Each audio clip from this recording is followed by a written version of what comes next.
What is unethical as duck, but is extremely common practice in the business world?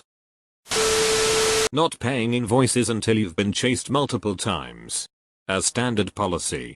Had a boss who did this, but hated it when people did it to them. Boss claimed they paid late because everyone else did, but there are plenty of arguments each way there. Boss also hated it when one creditor applied to have the company wound up, liquidated, for non-payment because of the delay. In boss's semi-defense, it was like the proverbial sledgehammer to crack a nut. The bill was for a relatively small amount of money. In the creditor's defense, I think they were making a point about the whole late payment practice in general.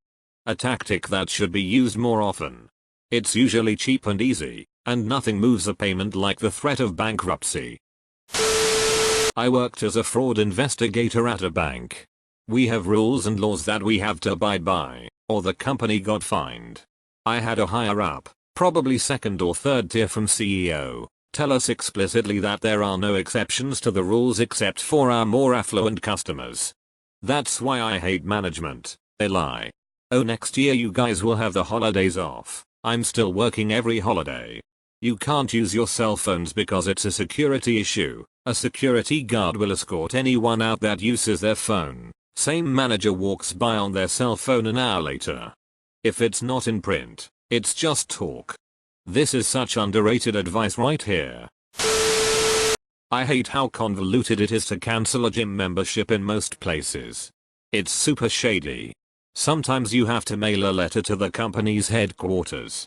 Canceling at the gym isn't enough. Lots of people have gotten bills months later even though they were told over and over it was complete. I had such a hard time canceling my Planet Fitness membership I finally had to cancel the card it withdrew from. I cancelled PF a couple years ago by telling the front counter that I didn't want my membership anymore. I think I had to sign something. Took one last Tootsie Roll and left. Did it change? I have no idea if it was just that one location or what. I went up and signed a paper. I called, I emailed, and they continued to charge me. I hadn't used the membership in like 6 months before I decided to cancel because I moved across the state. I always thought it might have had to do with the fact that I didn't cancel at the original location I signed up at. This is why people should use more local gyms that won't bullshit you. My local gym is small, but I pay upfront without needing to pay any fees if I stop paying. I just stop getting access to the gym and it's done.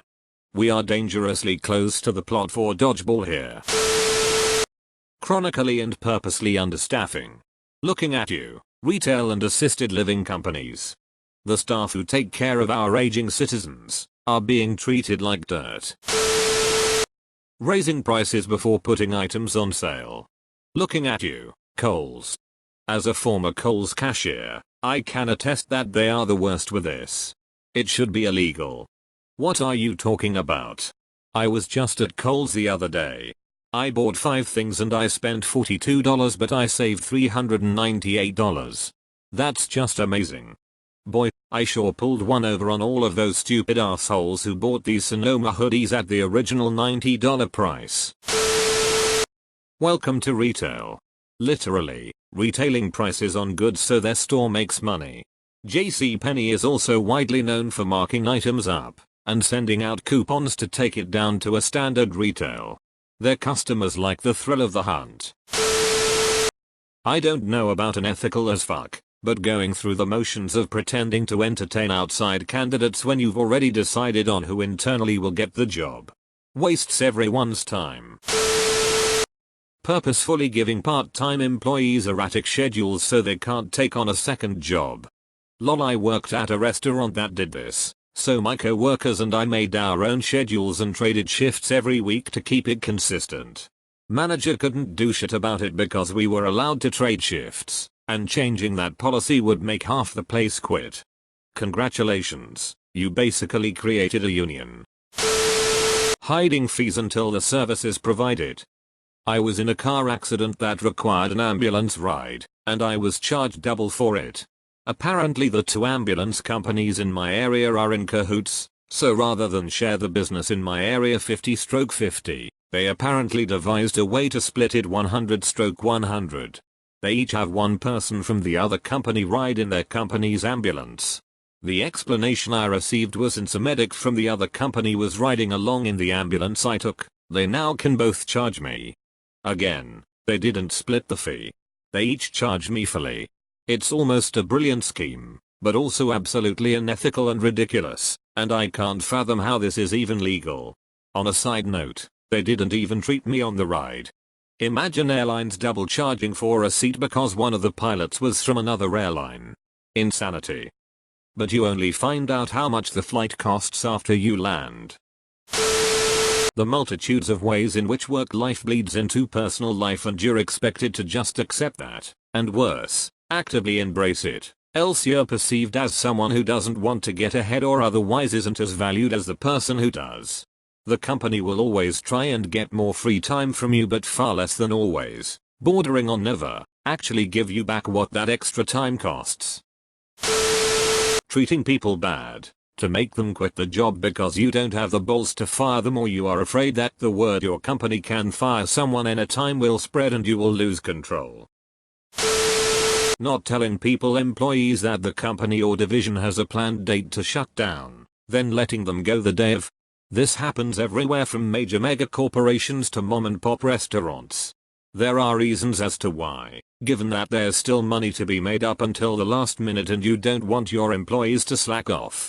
And while obviously it's devastating to the employees who get laid off, it can also be pretty bad to the employees aren't getting laid off but have to be told ahead of time and can't say anything. Unpaid internships are supposed to be on-site learning opportunities but are often just slave labor. Loyalty is punished by laying the most work on the most productive, while overlooking these workers for promotions.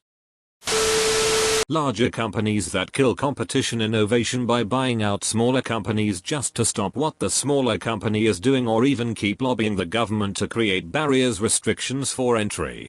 My private lab company got bought by a huge lab solely because we were the only lab 400 of miles that could do a specific set of tests. Within months of buying us, they fired half the company and we lost accreditation for the test and they were never able to regain it. Now they've turned us into a service provider and everything we do is based on how much money we can bring the company. Overworked, stressed, 50% of the building is always looking for new jobs. Thanks for watching. If you like the video, consider liking and subscribing. I will be able to deliver better quality videos with your support.